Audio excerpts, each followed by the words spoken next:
네, 안녕하십니까. 네, 다퍼스 팀장 김주호입니다. 오늘 1월 4일, 에브리데이를 맡은 김주호입니다. 오늘 주제는 규율 있는 문화로 성공한 회사라는 주제인데, 제가 이거를 왜 공유를 해드리냐면, 저희 다퍼스의 독서 토론을 하는데, 위대한 기업으로라는 책이 있는데, 그 책에 나온 내용 중에 제가 제일 인상 깊게 본 내용으로서, 이것들을 여러분들에게 좀 간단한 좀 쉬운 시각으로 공유해 줄 수 있는 방법이 없을까라고 해서 정리를 좀 해봤습니다. 네, 일단 뭐 제 코너는 항상 아시겠지만, 선물이 있어요. 네, 일단, 책 읽는 남자. 예, 예, 감사합니다. 한글 공부 다시 하셔야겠네요. 누구신지 모르겠지만. 일단은 첫 번째 문제가 있고 끝에 문제가 있을 텐데, 저희가 소정의 간식을 보내도록 하겠습니다. 근무 인원에 맞춰서. 첫 번째 문제 먼저 들어갈게요. 이번 달 맞춤 제한 정책 정말 파격적인데, 슬림에서, 요금제를 1, 2로 이상 올리면 추가 정책 얼마가 나오는지 아시는 분 채팅창에. 예, 예. 손 들고. 손, 어디 팀의 누구입니다. 천소룡님 10,000원? 땡이죠? 예, 맞추긴 했는데 이름을 안 눌러주셨네? 교차로? 네, 누구의 누구? 장당침, 천소룡님. 땡. 네. 네. 정답 나왔네요. 교차로팅 A반이 2만 원이죠. 이 정책이 나오면 이 정책을 만드신 원영님한테 전화를 하고 이런 소통을 해서 물어보기 때문에 일단은 2만 원이 맞습니다. 이번 달 맞춤 제한으로 돈 많이 버세요, 다들. 그럼 바로 진행하도록 하겠습니다. 규율 있는 문화로 성공한 회사라는 주제로 시작을 하도록 하겠습니다. 다음이요. 네, 목차인데 사실 어지럽긴 하실 텐데 그래도 순서대로 첫 번째 규율의 정의와 중요성.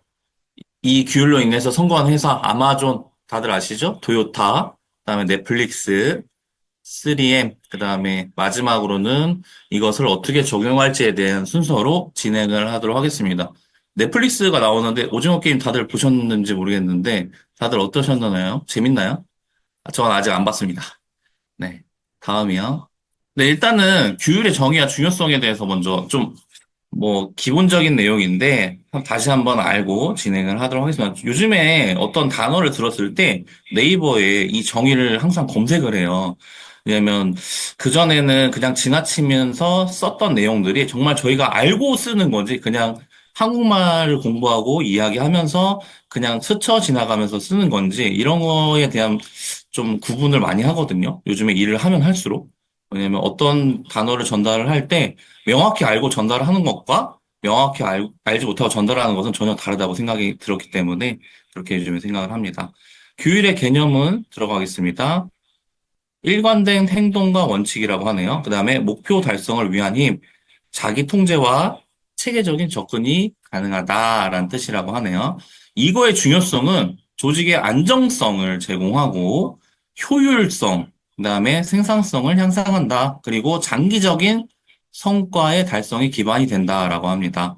이렇게 해서 교육과 혁신의 관계는 창의력의 기반을 제공하고 체계적인 실험과 학습을 촉진한다. 지속 가능한 혁신, 문화가 조성이 된다라고 합니다. 다음이요. 네, 이제 규율로 이제 성공한 회사들이 이제 나오는데 첫 번째 아마존 다들 아시죠? 아마존은 고객 집착의 규율로 만들어져서 성공한 회사라고 합니다. 고객 중심주의와 데이터 기반에 대한 의사결정을 한다고 합니다. 모든 의사결정의 중심에 고객이 존재한다고 합니다. 이거는 저희도 똑같죠.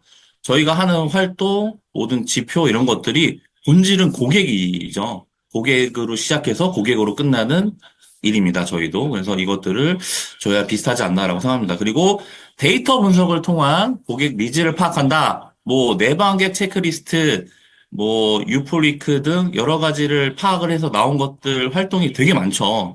모든 저희가 아침부터 저녁까지 하는 활동들이 이거에 기반해서 활동을 한다라고 보시면 됩니다. 그리고 장기적인 관점에 고객 가치 창출을 추구한다. 그 다음에 지속적인 혁신으로 고객 경험을 개선한다. 유프리크 계속 한 달에 한 번씩 만날 수 있도록 회사에서 본사에서 계속 만들죠. 이런 것들이 지속적인 혁신으로 고객 경험을 계속적으로 개선한다고 보시면 됩니다. 그리고 고객 리뷰 시스템 도입 사례인데 초기에는 직원들이 반대했다고 해요. 요즘에는 리뷰 시스템이 뭐 네이버도 있고 방문 리뷰도 있고 여러 가지들이 있었는데 이것들이 옛날에는 없었던 것 같습니다. 근데 이걸 초반에 반대를 했던 조직도 있고 찬성을 했던 조직도 있다고 합니다. 결론은 지금 뭐 이걸로 인해서 굉장히 더 잘 되는 기회가 됐죠.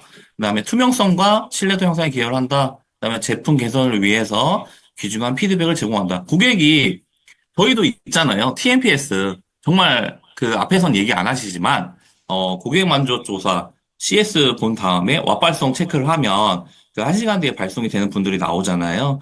그분들한테 정말, 하시는 분도 있고 안 하시는 분도 있지만 정말 불쾌한 내용이나 아니면 정말 칭찬을 할 내용들을 조용히 적어서 올리시는 분들도 있죠. 이것들을 통해서 0점에서 10점까지 저희가 점수를 받는데 이것 또한 여기에 나온 내용과 같다라고 보시면 됩니다.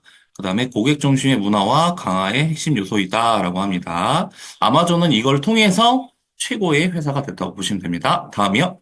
네, 도요타. 도요타 자동차 아시죠? 여기 보시면 도요타 같은 경우는 작은 개선으로 인한 큰 변화를 이뤘다고 합니다. 도요타의 생산 시스템이라고 해서 TPS라고 불린다고 하네요. 그래서 도요타 같은 경우는 낭비가 되는 것을 제고하고 효율성을 극대화시키는 업무를 하고 저스트 인 타임 저도 네이버에 검색을 해봤는데 이거는 제때 제 시간에 생산을 한다라는 규율이라고 합니다. 그래서 제때 제 시간에 명확한 목표 차 대수를 생산하는 방식을 목적으로 해서 운영을 했다고 하고요. 두 번째, 지속적인 개선이라고 하는데, 이거는 저도 계속적으로 생각하는 부분입니다. 우리가 아침에 출근해서 퇴근까지 매일 똑같이 하는 일들을 좀 더 빠르고 센스 있고 효율적으로 만들 수 있는 방법이 없을까? 라는 질문을 항상 하고 이것들을 계속 개선해 나가거든요. 근데 도요타 같은 경우 이 규율로 인해서 성공을 했다고 합니다. 카이젠. 모든 직원의 개선 아이디어를 존중합니다라고 합니다. 그리고 작은 변화의 누적으로 큰 혁신을 달성한다. 저희도 지금 시작을 한 게, 한 6일 정도 된 것 같아요. 신입분들이 들어오시면 저희 선임들이 어떻게든 CS에 대해서 시간을 내서 교육을 해 주시잖아요. 근데 이것들을 선임들은 선임들 나름대로 응대하고 개통도 해야 되고 여러 가지 바쁜 일들이 있고 신입분들은 신입분들 나름대로 자기들이 궁금한 걸 좀 물어보고 싶은데 처음에 그런 거를 좀 먼저 알고 해주는 선임들이 많이도 있지만 안 그런데도 있더라고요. 그래서 이런 것들을 중화시키기 위해서 유튜브 채널을 만들었고 그 유튜브 채널에 하루에 한 영상씩 올려서 CS, 요금 수납하는 방법에 대한 디테일한 영상 이렇게 올려서 지금은 5개 정도가 올라가 있거든요. 저희도. 그래서 계속적으로 뭔가 같은 일을 하더라도 효율적으로 할 수 있는 일을 개선점을 찾는다라는 부분에 대해서 토요타가 이 두 가지 운영 방식으로 인해서 성공을 했다고 합니다. 다음이요. 넷플릭스. 네. 여기에 좀 부러운 게 있죠. 무제한 휴가. 무제한 휴가 가면 영원한 휴가가 되기 때문에 이거는 없는 걸로 하고, 자유와 책임이 주어진다고 합니다. 그리고 이 자유와 책임의 성과 평가는 엄격한 기준으로 평가를 하고, 정기적인 피드백으로 인해서 저성과자는 바로 퇴출을 시킨다고 합니다. 이런 부분들이 좀 미국 회사들의 좀 엄격한 부분이 아닌가. 그리고 신뢰와 규율, 자유로운 근무 환경이지만 높은 기대치를 설정을 하고 책임감 있는 행동을 장려한다라는 부분들이 이 성과 평가에 있는 것 같습니다. 이걸로 인해서 넷플릭스는 최고의 OTT 회사가 되었던 것 같습니다. 다음이요. 네, 3M 아시죠? 이거 모르시는 분 계실까요? 저희 뭐 테이프나 뭐 이런 것들 3M이라고 적힌 브랜드가 있는데 전 세계적으로 굉장히 유명한 브랜드죠. 혁신의 규율이 있다고 합니다. 이 혁신의 규율 중에 15%의 규칙 첫 번째, 근무 시간 15%는 자유롭게 활용을 한다. 개인 내 프로젝트 허용이라든지 혁신의 아이디어를 발굴할 수 있는 시간을 준다라는 뜻이고요. 포스트잇 개발, 실패한 접착제를 활용한다. 우연한 발견을 상품화시킨다. 혁신의 대표적 사례. 제가 알기로는 이 포스트잇에 이 불편한 점을 다 적어 놓고 이런 것들을 붙여서 서로 공유하는 걸로 알고 있어요. 네, 이런 것들을 통해서 여기서 새로운 아이디어를 불편한 사항들로 인한 이것들을 해결점을 찾는 논의를 통해서 새로운 아이디어를 발견한다고 합니다. 그래서 이런 것들을 좀 저희도 문화로 좀 적용을 해서 하루에 할 수 있는 좀 규율로 넣으면 좋지 않을까라고 생각을 하고, 여기 되게 중요한 내용인데, 다음은 실패를 허용한다. 사실 이 부분에 대한 내용은 되는 매장도 있고 안 되는 매장도 있지만, 실패라는 부분, 뭐 상담 실패, 뭐 이런 것들, 이렇게 좀 연결을 해보면 되지 않을까요? 오히려 상담 실패로 인해서 같이 선임과 후임이 피드백을 하고 다음번 상담에 좀 더 나은 상담이 될 수 있도록 하는 기회의 장으로 마련하면 되지 않을까라고 생각을 합니다. 그래서 계속적으로 실패라기 하기보다는 피드백 시간이라고 하면 되지 않을까라고 생각을 하고 지속적인 혁신을 했다고 합니다. 지속적인 R&D 투자, 그다음에 다양한 산업의 분야 진출을 했다고 합니다. 그리고 창의적인 문화를 운영했는데 개방적인 의사소통. 사실 이 개방적인 의사소통 잘 되는 매장도 있고 안 되는 매장도 있을 거예요. 하지만 이것들 또한 규율로 만들어 놓으면 정말 좀 더 지금보다 소통이 잘 되고 이 소통으로 인해서 조직의 그 에너지 레벨이 올라가서 실적으로 연결될 수 있지 않을까라고 생각을 합니다. 그리고 다양성의 존중. 이거 참 어려운 것 같아요. 나는 이게 맞다고 생각하는데 저 사람은 이게 틀리다고 생각하는 부분을 다르다고 좀 인정을 해줘야 되는데 아닌 분들이 굉장히 많아요. 이런 부분들은 좀 다양성에 대한 존중을 이 단어를 통해서 좀 더 왜 저런 행동을 했을까라는 생각을 한 번 더 하고 대화를 통해서 좋은 관계 유지를 하셨으면 좋겠고요. 창의적인 아이디어를 공유한다고 합니다. 여기 뭐 5가지가 있지만 결국에는 우리가 기존에 알고 있던 내용들이에요. 그런 것들을 실제로 실행을 해서 그 3M이라는 회사는 굉장히 전 세계적인 유명한 회사가 되었다고 보시면 되실 것 같습니다. 다음이요.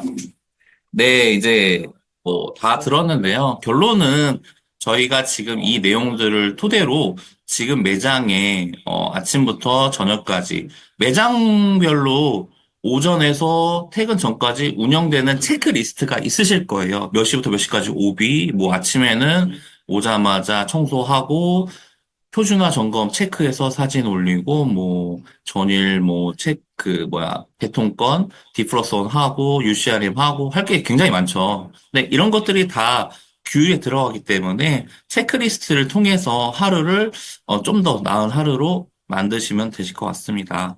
네, 오늘은 여기까지입니다. 네, 그래서 마지막으로 네, 퀴즈를 또 하나 또 드리겠습니다.